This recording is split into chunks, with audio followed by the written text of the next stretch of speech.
pasado fue un día histórico para Metro. Por primera vez, la empresa estatal colocó bonos en el mercado internacional, recaudando 500 millones de dólares.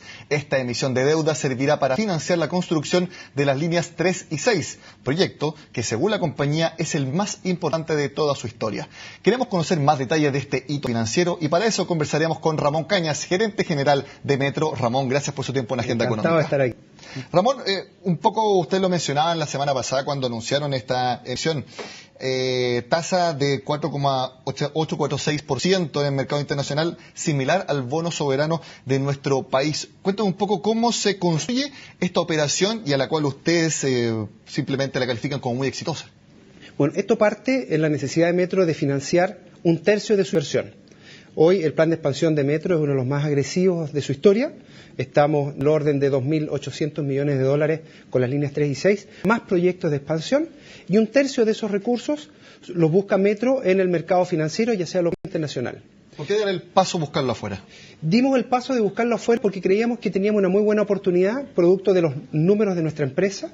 Tenemos 45 años de historia que nos avalan de gestión, 18 años de resultados operacionales positivos, y creíamos que podíamos postular a una clasificación de riesgo que hiciera que nuestra empresa fuera muy atractiva para los inversionistas internacionales. Y así lo hicimos. Tomamos un crédito por una parte para cubrir parte de los recursos que requeríamos, y a su vez tomamos la decisión de emitir un bono internacional que emitimos en Nueva York por 500 millones de dólares, para lo cual le pedimos a los clasificadores de riesgo que valoren nuestra empresa. Nos entregaron el mismo riesgo soberano, vale decir, es un nivel muy bajo, tenemos el mismo nivel de riesgo de la República de Chile, con lo cual nos permitió salir con buenas cartas credenciales a visitar inversionistas en Europa, en Nueva York, fuimos a Londres, estuvimos en Nueva York, estuvimos en Boston, en Los Ángeles, mostrando nuestra empresa, mostrando lo que hacíamos y logrando una emisión a nuestro juicio muy exitosa el 28 de enero del 2014. Como empresa estatal y hablando de la emisión de deuda, uno puede acogerse a dos ejemplos bastante cercanos, ENAP y Codelco, cada uno con realidades distintas. Sabemos que la deuda histórica de ENAP hasta hace no mucho tiempo era cerca de 4.000 millones de dólares, Codelco también emite bonos bastante seguidos.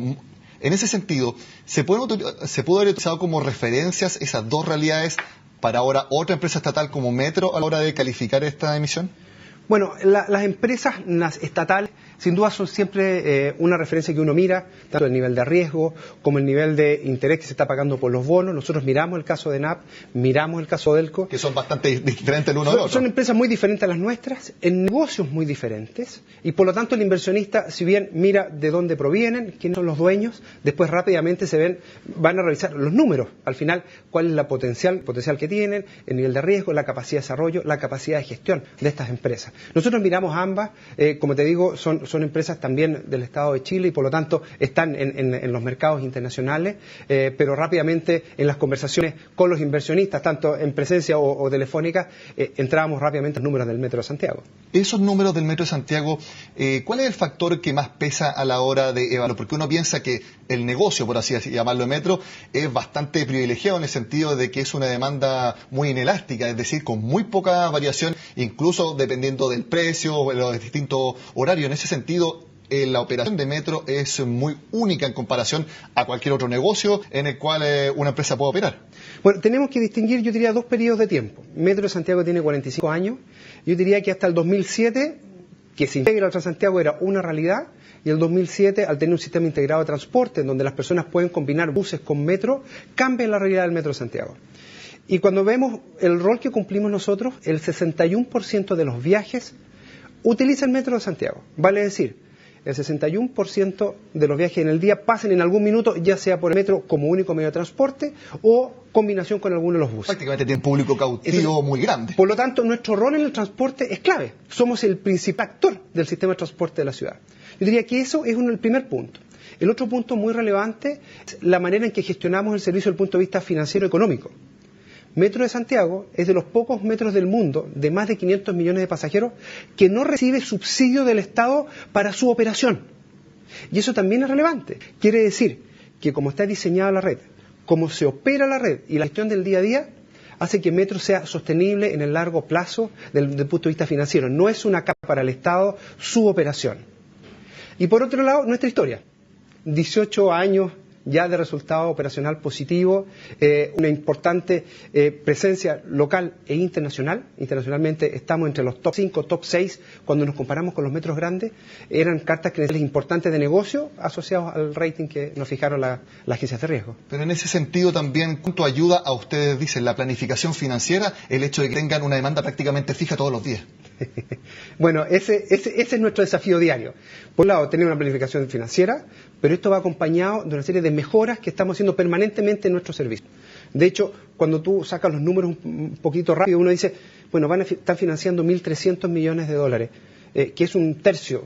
Bueno, las líneas 3 y 6, que es lo que más conocemos, que es el proyecto más agresivo que estamos desarrollando en este momento, son 2.800. ¿Dónde está la diferencia?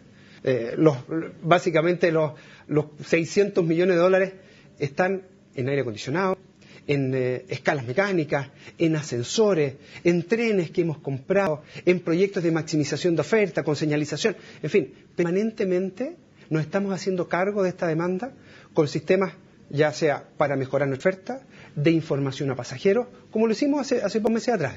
Ramón, si bien la determinación de construir líneas, por ejemplo, en este caso la 3 y la 6, responde también a una necesidad de ciudad, también lógicamente hay que buscar la forma de que sea rentable para la empresa. ¿Alguna vez alguna expansión del metro no ha sido rentable? Por lo general, demanda que ponemos a disposición, oferta que ponemos a disposición de nuestros usuarios, de nuestros clientes, es tomada en forma inmediata. No tenemos hoy ninguna línea que vacía. Muy por el contrario, tenemos algunas líneas altamente exigidas en algunos horarios y eso corresponde a una muy buena planificación que se hace a nivel de organismos técnicos, que es SECTA particular, que es un organismo técnico del Estado de Chile, que va planificando el transporte, donde nosotros participamos activamente incorporando tanto información técnica como evaluaciones, en fin, a requerimiento de ellos, y eso hace de que se haya ido creciendo de una manera armónica, satisfaciendo demanda y cumpliendo las distintas etapas y siempre buscando la rentabilidad social de los proyectos. Eso es tremendamente importante. Nuestro país tiene que ir priorizando las inversiones y por lo tanto cuando hablamos de metro y hablamos de miles de millones de dólares, es muy importante que haya una muy buena evaluación de eso. Ramón, uno escucha mucho en los últimos meses a las empresas mineras muy preocupadas del tema de la energía. Y uno piensa en Metro, una empresa que funciona netamente con el sistema eléctrico. ¿Están ustedes preocupados por las posibles alzas de las tarifas, como hemos visto, por la falta de desarrollo de proyectos, la carbonización, por así decirlo, de nuestra matriz energética y, por ejemplo, también el uso de diésel, que es un combustible bastante más caro? ¿Es un problema para ustedes? ¿Es algo que ven con cuidado en el futuro? Bueno, en la energía, en los sistemas de metro, siempre es una de las cuentas que hay que preocuparse, es una cuenta relevante. En nuestro estado de resultados, en nuestra matriz de costos, la energía es del orden del 15% de nuestros costos. Y si bien hay algunos mecanismos que permiten de que se vayan regulando las tarifas técnicas que tenemos con esto, la situación energética en nuestro país yo la calificaría de delicada. Estamos en un proceso de ordenamiento. Nosotros tenemos contratos establecidos, de hecho tenemos vencimientos de contrato ahora a fin de marzo. Estamos hablando con los distintos generadores para la continuidad de esto. No tenemos ninguna duda que vamos a tener resuelto, pero es importante que el país empiece a estabilizar la matriz energética y con ello el precio. ¿Podría subir las tarifas del metro si es que los contratos que ustedes están negociando son bastante más caros quizás? La tarifa del metro no tiene relación con la tarifa a público, eso es muy importante. Hoy las personas pagan un pasaje que está definido por la autoridad, en este caso por el Ministerio de Transporte, sobre un panel de expertos que define una serie de variables que determinan esas tarifas. ¿Pero podría ser una de las variables para el futuro? Pero ahí no está la energía como la principal variable. Perfecto. En el caso de la tarifa técnica del metro está, entre otras, la energía, pero también está la tasa de cambio, está el IPC, por lo tanto es un conjunto de factores que van determinando la tarifa técnica y, como te digo, no está en línea directamente con la tarifa pública. De hecho, hoy la tarifa técnica del metro es del orden de los 300 pesos y la tarifa público es del orden de los 680 pesos horario punta. Bueno, son sin duda temas que vamos a ir viendo más adelante, como también el resultado final de este financiamiento que consiguió Metro en el mercado internacional. Ramón, le agradezco su tiempo en Agenda Económica. Encantado, pues, que esté muy bien. Bueno, con este análisis sobre la primera emisión de deuda internacional de Metro, terminamos este lunes en Agenda Económica. Como siempre, los invito a que sigan con nosotros en CNN Chile.